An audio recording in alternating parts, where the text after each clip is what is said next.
হে আমিরুল মুমিনিন, এই ব্যক্তি আমাদের পিতাকে হত্যা করেছে। আমরা এর ন্যায় বিচার চাই। আমরা প্রাণের বদলে প্রাণ চাই। জনাব, অভিযোগ সত্য, তবে আমি খুন করার উদ্দেশ্যে তাকে মারিনি। আমার প্রিয় উটটি তাদের বাগানের পাতা খেয়ে ফেলায় বৃদ্ধ পাথর মেরে উটটিকে হত্যা করেন। আমি রাগে পাগল হয়ে যাই, তাই আমি পাথর ছুঁড়ে মারলে সেটি বৃদ্ধের মাথায় লাগে এবং তিনি মারা যান।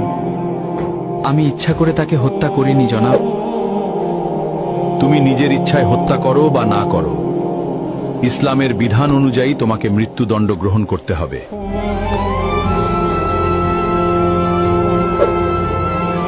আমিরুল মুমিনিন, যেহেতু ইসলামী বিধান অনুযায়ী আমাকে শাস্তি পেতেই হবে, সেহেতু আমি এটা মেনে নিচ্ছি। তবে আমাকে 3 দিন সময় দিন। আমার কাছে একটি এতিম বাচ্চার কিছু সম্পদ রাখা আছে। আমাকে গ্রামে গিয়ে সেই এতিম বাচ্চার আমানতটি বুঝিয়ে দিয়ে আসতে দিন, না হলে হাসরের মাঠে আমাকে খেয়ানতের দায়ে অপরাধী হতে হবে। দয়া করে আমার এই আর্জিটা রাখুন জনাব।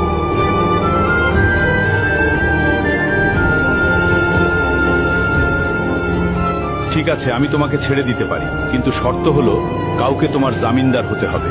তুমি ফিরে না এলে তাকেই তোমার বদলে মৃত্যুদণ্ড দেওয়া হবে।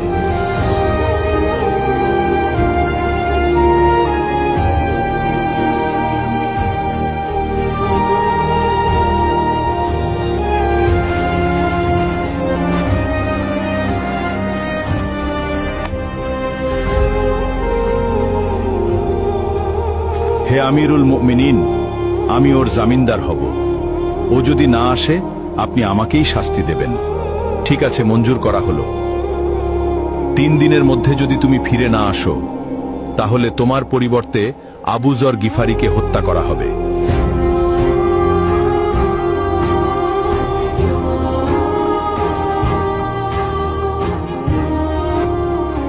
ভাবতেই অবাক লাগছে, সম্পূর্ণ অচেনা একজন মানুষের জন্য আবু যরনের মতো এমন মহান সাহাবী নিজের জীবন বিপদে ফেলে দিলেন।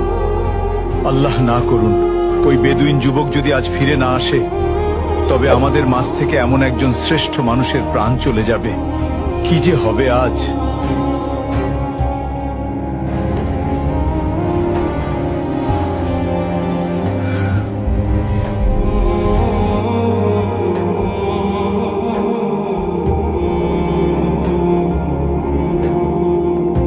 ওই লোকটা যেহেতু 3 দিনের মধ্যে আসতে পারেনি, সেহেতু আবু যর গিফারিকেই তার পরিবর্তে হত্যার আদেশ দেওয়া হলো।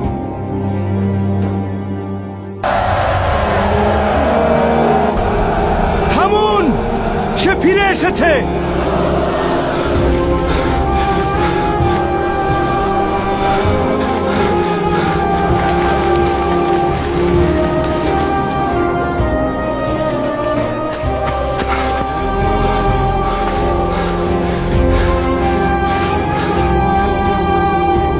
কি ব্যাপার, তোমার আসতে এত দেরি হলো কেন? আমিরুল মুমিনিন, মাফ করবেন। রাস্তায় যদি আমার ঘোড়া পায়ে ব্যথা না পেত, তবে যথাসময়ে আসতে পারতাম।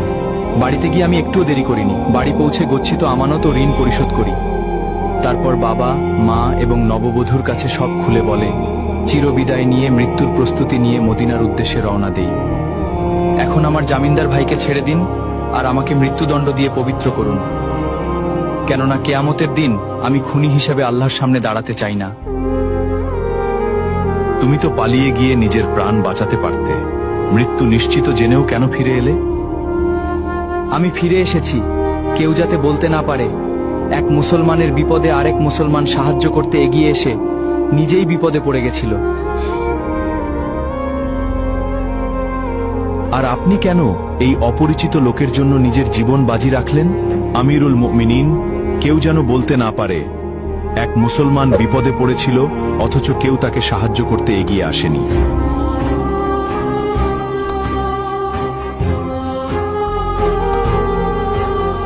হে খলিফা, আপনি তাকে মুক্ত করে দিন।